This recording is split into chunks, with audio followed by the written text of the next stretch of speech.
Today, I'm going to be doing a full deep dive and demo into a long-standing Amazon seller software tool called Sellerboard. Now, Sellerboard is actually known for having some of the most accurate profit analytics for Amazon sellers on their products and on their account. And the reason is because they actually assign costs for advertising, costs for all of your individual other expenses that you put in there to your actual entire business. And having an accurate reporting of those ads onto each individual product is very helpful in making sure that the products you're sending in are actually profitable for you, especially if you're running ads and doing other things. Additionally, Sellerboard has a ton of other things I'm going to cover in this video, such as email autoresponders, other things with ads, inventory management, and so many features. And so before we get into all of that, I do want you to be aware that this is actually a sponsored video by Sellerboard. Now, I have never done a sponsored video on this channel before in over 3 years of being on YouTube, and I only wanted to do this because I know Sellerboard, I like Sellerboard, and they reached out to me. They are a trusted software provider that's been in the Amazon space for a long time, but full disclosure, I wanted to let you know this is sponsored by them, and I wanted to do this full demo breakdown to show you how to utilize the software and to see if it makes sense for your business. Now, if you're somebody that's interested in checking that out, I do recommend utilizing my link at askjimmysmith.com/Sellerboard. You can see that link down below and in the description. That will get you to the pricing and all of the other things that I'm going to show you here. Now, one of the cool things about Sellerboard, by the way, before you sign up, they do have a full demo account that you can just go to that link that I mentioned a minute ago, click on demo, and it will populate this option here, this feature here that you can just run through and see how Sellerboard operates. And so I really love that. That's the feature that I'm going to be utilizing to show you how Sellerboard works so that I don't have to share my numbers or anything like that, any of my inventory products. This makes it really easy for me to make a video for you, but you can also come to this demo account and check that out as well. Now, one of the things that you'll notice is whenever you log in or at least use this demo account, you're going to see multiple options here for anything that you want to click on for all of the features that Sellerboard does have. Now, inside this dashboard, you can see your profitability and your sales for the day, for yesterday, month to date, this month, and last month. And this month is actually a forecast, which is pretty interesting and cool to take a look at. But additionally, if you'd rather see a chart option, you can go ahead up here and see that in chart format once this loads. You can also see a P&L format for every single line item that comes through your business from an expense or sales revenue standpoint for Amazon. So you can see sales, see the units that were sold, the refunds, the promo that you ran on those products, any advertising costs, shipping. Every single line item is in here for you, and it allows you to see a full profitability of your products based off whatever time frame you're looking at. In this case, we're doing the last 12 months, so I can see each and every month here, but you can actually really break that down. If you want to look at the last 30 days and do that by day, it will bring that up for you where you can see the last 30 days by day as well, or you can additionally look at a custom range or anything else that you need to. Typically defaults to these last 12 months, but you can see all of the information here within your Amazon account profitability because Sellerboard pulls this in for you. Now, another really cool thing with Sellerboard is you can actually click into each individual item. So we can see here on this demo product item here on this top one that there's sales of almost $2,000. We can see ads of 45 cents. We can see the sellable returns that came through, the gross profit, the net profit, margin, ROI, etc. And so this will allow you to get a much more detailed view of the products that you're selling, especially if you're doing wholesale or any type of private label and you're running specific ads for a product. That'll be extremely helpful and informative. But if you're also running ads like I do on all the entire inventory that I have, all the ASINs, it will break out ad expense for those individual items. And so I just love that feature of Sellerboard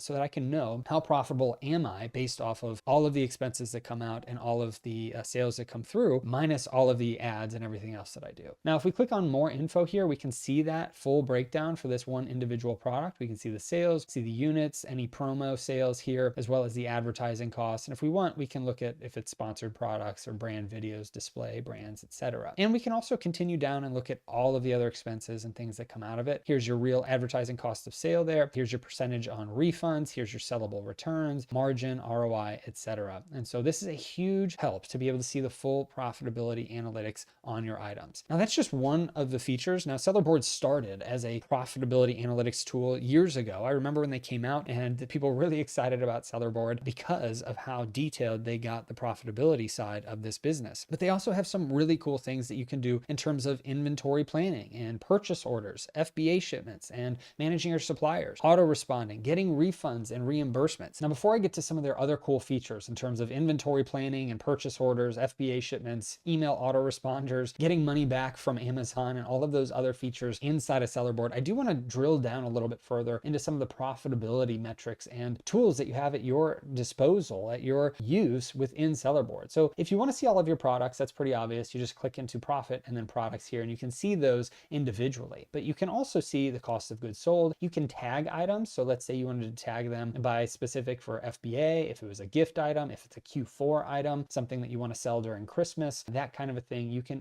input tags so that way you can search by all of those items in the future. Additionally, you can see this COGS type here, and they've got a nice little explanation of what constant means versus by period or batch. So if you're setting up all of your cost of goods sold, you can actually see that constant means that those are the fixed values that you would have applied to all of your past orders that Sellerboard is pulling in from your Amazon account. So if you're starting with a new account on Sellerboard, you're going to be able to put in constant as an expense, and it's just going to apply, let's just say it was $10 per item. It's going to apply $10 per item for all of your past orders and just utilize that as a quick way of getting started. If you want to be the most accurate and detailed though, if you use by period / batch, that means you're going to have to update all of your cost of goods sold based off the batches or periods that come through in a period of time. So it will take a little bit more time, but it will be more accurate. But if you're just looking to get started quickly and start seeing profitability, then definitely you can select the constant option. It may not be perfect, but in that case, you can at least get going, and then you can adjust in the future if you want to do it by period or batch for specific items as well. But constant is the easiest one to get started with.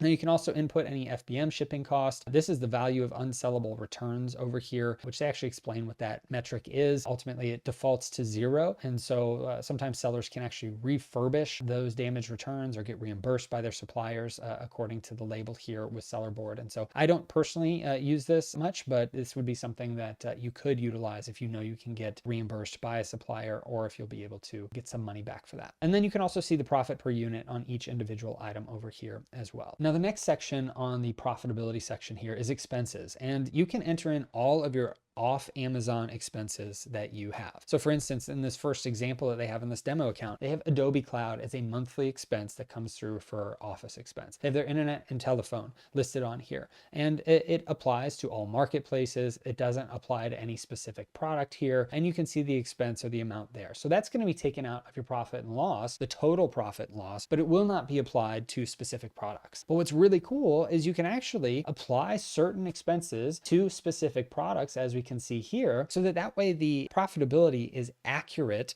to as much detail as possible based off of those random expenses that may come up, such as product photography or other things. And so when you do this, it will help you to get a better and more detailed view of how profitable is this particular product and how much do I need to make up for that expense, such as product photography or something else that is tagged to that specific product. So this is a really cool feature here. You can actually import a lot of expenses by clicking on this import button, and you can import through a CSV file, an Excel file, whatever is easiest for you. That way you can upload all of those expenses. So if you have them in a separate software tool, you can export those from a software tool and import them into Sellerboard. Or if you have them in an Excel sheet or a Google sheet, you can just export and then import into this. Now there's a couple other things under here, such as LTV, which you can dig into. Not a huge amount of use cases if you're a reseller like myself with arbitrage and wholesale, but if you are someone that does private label, this can be very helpful in making sure that you have a good, accurate view of what the long-term value is for the sales per buyer in dollars, in units, as well as the orders per buyer and the amounts there. So this is a lot more helpful if you're doing private label. You can dig into that over the last 3 months, 6 months, 12 months, 24 months. But if you're doing reselling or arbitrage or wholesale, it may not be as useful for you as it isn't really as much for me. Now, underneath the cash flow, this is kind of a cool feature if you're looking for tracking all of your cash flow. This is tracking all of your payouts from Amazon, tracking the cash that you have on hand, any investments that you have, expenses, purchasing of goods, dividends, all of that is in here. It's a little bit more advanced. Most sellers will most likely not be using it, but I do like this feature of Sellerboard if you're trying to track your cash flow long-term and the growth of your capital that you have on hand versus how much that you have in investments and really what payouts that you're getting from Amazon or other places. And you can kind of track it. As you can see in this example in their demo account, the cash on hand was negative. It was at negative 9,463. And then it just grows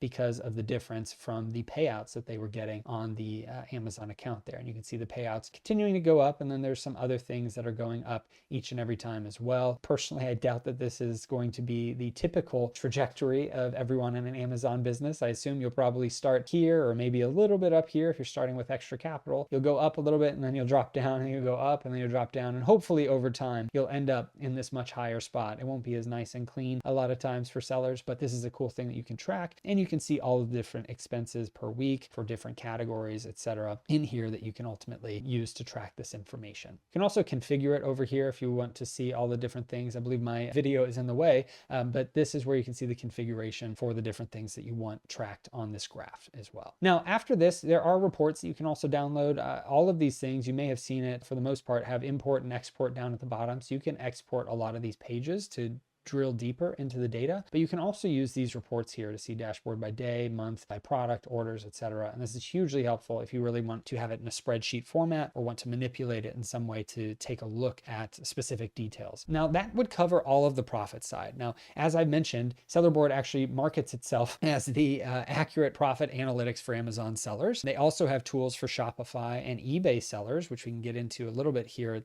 towards the end. But this is where you would go to check it out before we go on to some of the email autoresponders and we get into the refunds and reimbursements section and other things. I want to make sure to point out that the pricing for Sellerboard is actually fairly inexpensive, especially for what they are providing. That's been kind of a huge selling feature. As I said, I remember when Sellerboard came out and kind of made waves in the selling marketplace in the Amazon seller sphere. I remember them coming out and people just being amazed and blown away by the pricing for what they were getting. And that is still the case. Over the years, the pricing has gone up incrementally, but very little in comparison to the value that they're providing. Now you can actually see here there are monthly pay options versus annual pay options. If you pay annually, you save about 20%. If you're paying monthly, this gives you the ability to check it out. Ultimately, utilizing my link at askjimmysmith.com/sellerboard, you get 2 months of a free trial. And so we want to make sure that you utilize that, because otherwise you're not getting a full 2-month free trial. So if you utilize my link, it does give you an extra month of free use. But in here, you can see that it's based off of the orders that you have per month. If you have less than 3,000 orders per month, if you're a newer seller, then this is how much it costs to get started after your 2-month free trial. If you're a little bit of a larger seller, or you're really much larger seller doing 50,000 orders a month, then this is how it kind of scales. And you can see all of the different benefits and additional features that you get as you get into the more expensive plans. But for the most part, you get access to everything, even in the lower tiers. Just some of them, you might have 1 additional user versus 2 or 4 additional users. You might have 4 additional seller accounts versus 6, 8, or 16 additional seller accounts. And you may only be able to use so many follow-up emails, which we're going to get to in a second, versus having a lot more in these more expensive plans. But it's up to you. However you want to start, I would recommend starting with that free trial, that 2-month free trial, again, at askjimmysmith.com/sellerboard. And that will give you the ability to start testing this out. If you find that you really love the email requests that we're going to go through and 150 isn't enough and you want to get up to 6,000, well, then you can switch to that professional or middle tier plan. So it's up to you, but that's where you can go to check out all of the features. They've got a great site that kind of goes through everything. They also show all the different supported marketplaces. So I get this question a lot with software of, is this, applicable in the UK? Is this applicable in Brazil? Yes.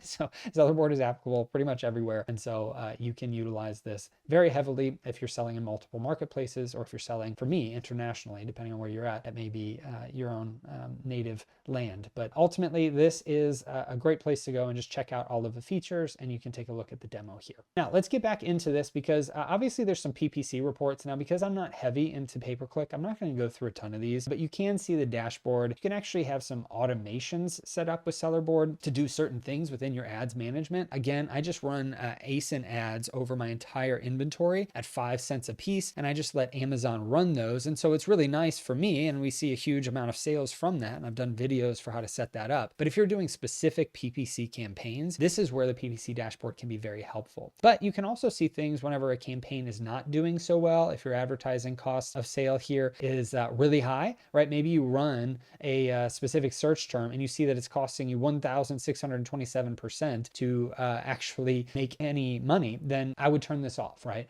Because you spent $16.27, you've made $1. And so that is a bad return, depending on what you're trying to do, especially. But if you're spending $4.27 $1.22 and you're making $10 in sales, maybe the 42% is good in that instance, or maybe it's still bad. Well, this gives you some more detail into how good these search terms are. You can also see things such as the portfolios and all the different types of products that you have. You can see different campaigns and how well they are performing, as well as the break-even advertising cost of sale, or ACoS here. And you can see the actual percentages that those are costing you right now. So you can dig deeper into these. Again, I'm not a PPC expert, but it is helpful if you're trying to run some things for private label or any brand management that you may be doing. So you have it all in one dashboard. Now, the next thing that I do really like here is the inventory planner and seeing the purchase orders and FBA shipments that you have in your account. Now, this inventory planner here gives you the ability to see all of the different inventory that you have and to see the stock that you have for FBA versus FBM. You can see anything that's reserved. You can see the value of that stock, and you can actually export that value if your accountant or bookkeeper ever needs to know how much inventory stock you have at Amazon's warehouses or at your prep center or at your home. This is a very helpful tool to have that stock value that you can export down here. But additionally, you can see the days of stock left that Sellerboard is saying most likely happen. Again, it's going to depend on the type of seller that you are. If you're doing arbitrage or wholesale and you're reselling products, well, sometimes the days of stock can fluctuate heavily because maybe you're selling a bunch of things and then a seller comes in at half the price and now you're no longer selling anything. Well, these numbers can be a little bit skewed in those instances, but that's not Sellerboard's fault. That's just a detriment a little bit, or a knock against the reselling model. But if you're doing private label and you're the only one on the listing, well, these are going to be much more accurate because you're the only seller that's able to sell these products. And so this can help you know when you need to restock. As we can see over here, it says days until next order. It puts -13, that this person or this company is 13 days overdue for needing to do another order for this particular product because there's only 6 days left in stock. And you can see the recommended quantity as well. If you click into this, you can see why they recommend this and how this was kind of built out for, how many sales velocity that they're selling per day, how much they have FBA, how much they've ordered, etc. And so this just gives you the ability to see where those recommendations are coming from based off of that time frame that you're looking at. Now, some of these will say, hey, you don't need to reorder, right? You got 133 days until you need to order again. So we're recommending 0. And this gives you some good visibility of what Sellerboard is recommending for your individual units. So what I recommend that you would do is actually click into here on days until next order, click on value ascending, and that will show you all of the products that you need to order. And I would definitely focus on any of the red ones or anything that has a date that you'll have to reorder very soon on. Now, because this is a demo account, there's not a ton of information in here, but this is kind of how it would look. If you've got hundreds or thousands of products, you're probably going to have some things that need to be reordered and restocked depending on the profitability level and the ROI. So I recommend doing that days until next order and doing value ascending so that you can see what is most pertinent for you to order as soon as possible. And as always, you can click into any of these things and check them out. If you want to look at the stock levels, you can see all of this information as I showed a little bit earlier, and you can actually remove, maybe I don't care about Amazon stock, or maybe I only care about Amazon stock and I don't care about Amazon sales, right? But that's up to you. You can change these graphs as needed. Ultimately, they are calculating out the days until next order and the recommended quantity based off of your days of stock left and the sales velocity for your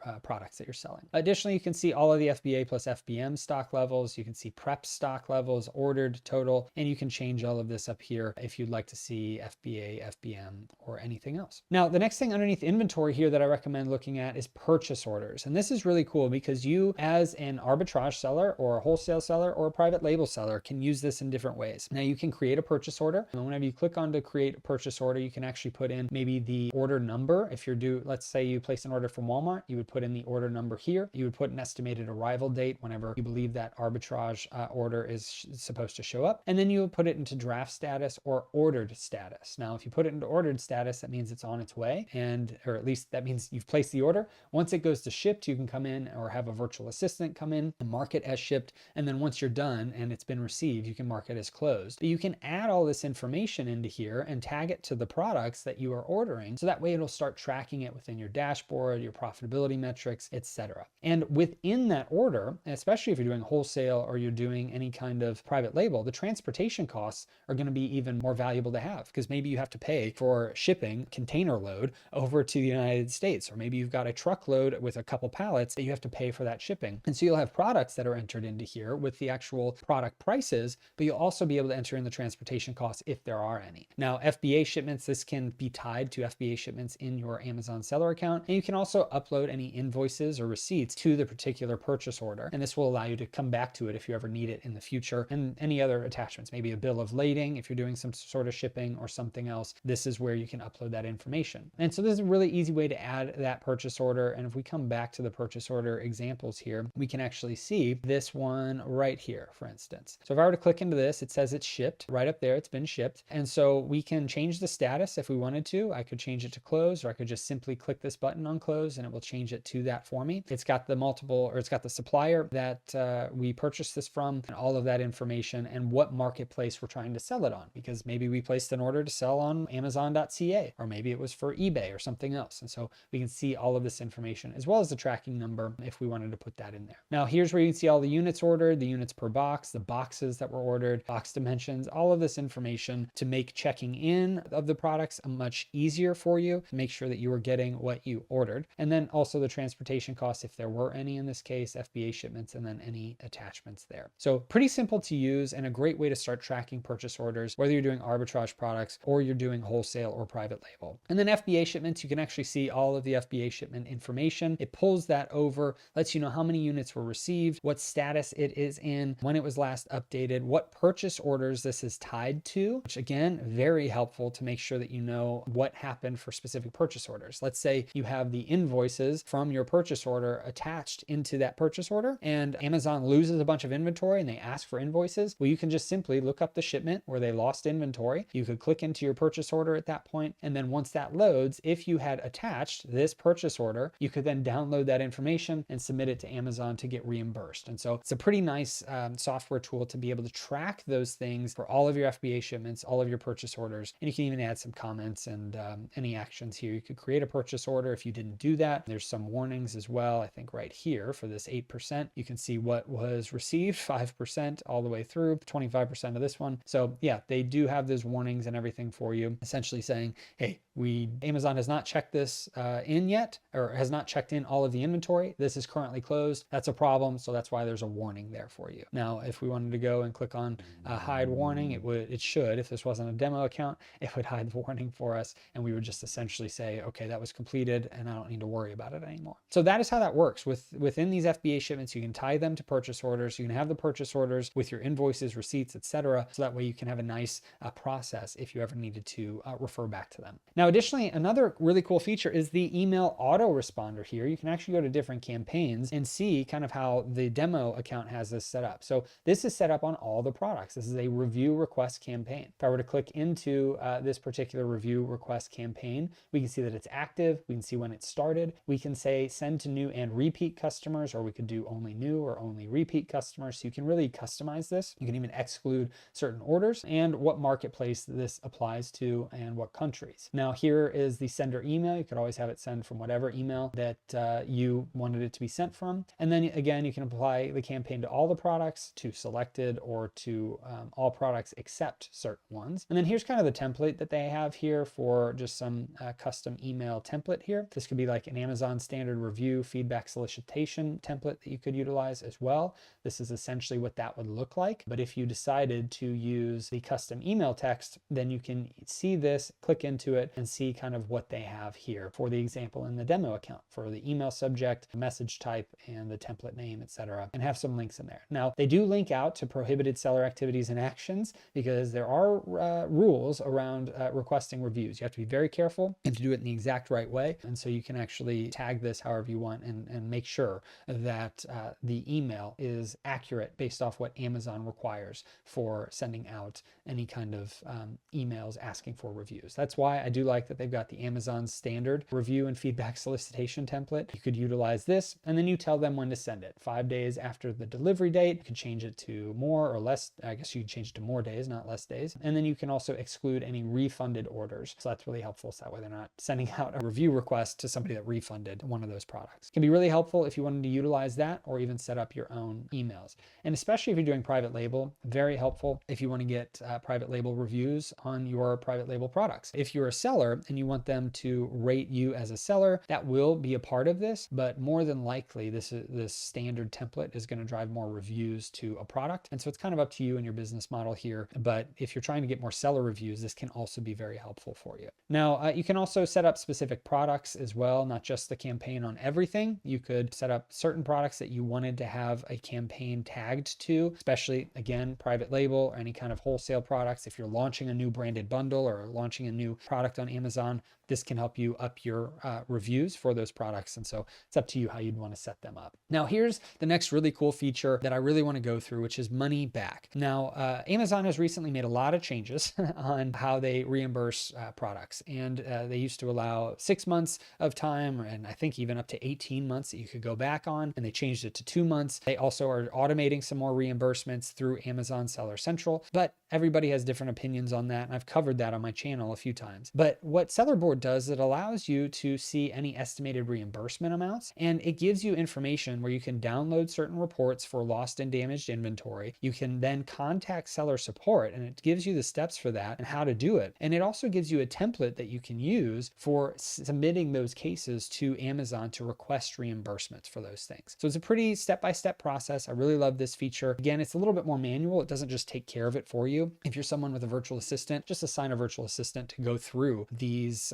different money back options for lost and damaged, for returns, as well as for FBA fee changes. Here's the returns one. It does give you a little note here. Check every reimbursement to make sure it wasn't initiated by you earlier. So if you're a seller and you initiated a reimbursement and you're trying to request money for that, it can get you in trouble. And so they give you this little note down there. And again, it gives you a nice little template and kind of what they recommend that you do. Download this report. You can open the seller support ticket, and you'll need to fill in the transaction ID from this link that they give you. Pretty easy for the returns process, and they also have estimated reimbursements amounts here also. Now, the next one is actually FBA fee changes, was really cool to me because obviously, as we know, Amazon sometimes will change the sizes of products, which changes the fees that you're getting charged. And Sellerboard gives you more visibility into that information. They actually let you know when those things happen on your inventory. And you can actually see this, I believe, under the alerts section here. If I were to go to dashboard for alerts,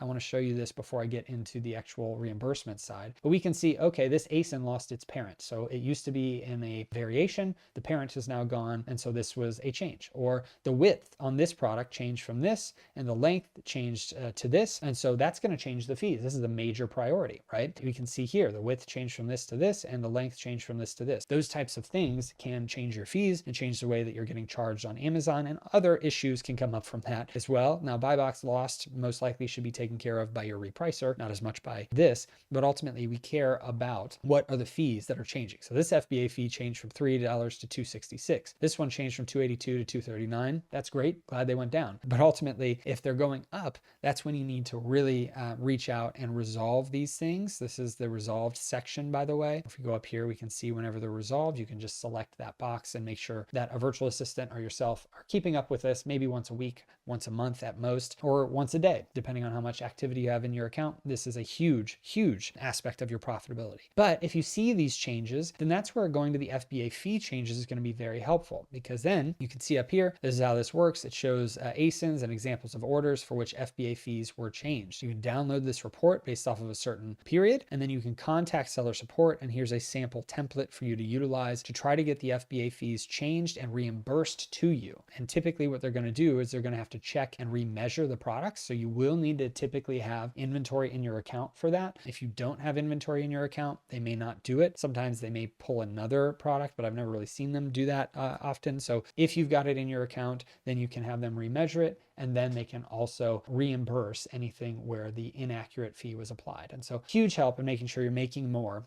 on using this software than what you're paying for it. I love this feature of the FBA fee changes to just help you with that process. And ultimately, it will help you to make more money than what you're spending on this tool if you use it regularly. They have other things, like I mentioned, the alerts, and you can see different settings for those alerts. They've got Shopify, eBay, and other settings in here. eBay is really cool. You get access to different dashboard and seeing some expenses and profitability from that, similar to what we had in Amazon. And Shopify is a different program, so you'll be able to tag that to your Shopify store and kind of look through all of that information as well. I'm not going to go through those on this video, but ultimately, Sellerboard gives you a lot of visibility into the profitability, into seeing any kind of fee changes that happen, being able to file reimbursements, being able to schedule your purchase orders and tag those to FBA shipments and upload the information, being able to check into your PPC campaigns and have email autoresponders, so many things from Sellerboard that I love. And that's why this tool has been around for so long. That's why we've seen it for so long in the Amazon communities I'm a part of. And I just really love being able to partner with Sellerboard on doing this video and doing a full demo here for you. So if you're interested in checking out Sellerboard and getting a free extra month on the trial, you actually get 2 months free, then head over to askjimmysmith.com/Sellerboard. Again, that link will be below and in the description. You get 1 extra month free just by utilizing that link. It is an affiliate link, so that way we can track it, but ultimately this does give you an extra month and saves you whatever that monthly fee would be for your business, depending on which option you select down here on the pricing. So the 2-month free trial, getting an extra month free just by using that link, allows you to save anywhere from $19 a month up to the $79 per month. And if you need more help than the 50,000 orders per month, you can reach out to them and make sure that you get help there. And also, if you want to pay annually, you do save 20%. I just want you to make aware of that. But ultimately, I hope this video was kind of eye-opening for you. Sellerboard has been around for so long. I love the results that I hear from people that have used them for so long, and what I've been able to see as well for getting a better handle on profitability, getting a better handle on all of the things that I mentioned in this video. If you have any questions, post them down below. If you need anything from me, I'm happy to answer as many questions as I possibly can. But I hope this video helps you and blesses you. You have a great rest of your day and a blessed rest of your week.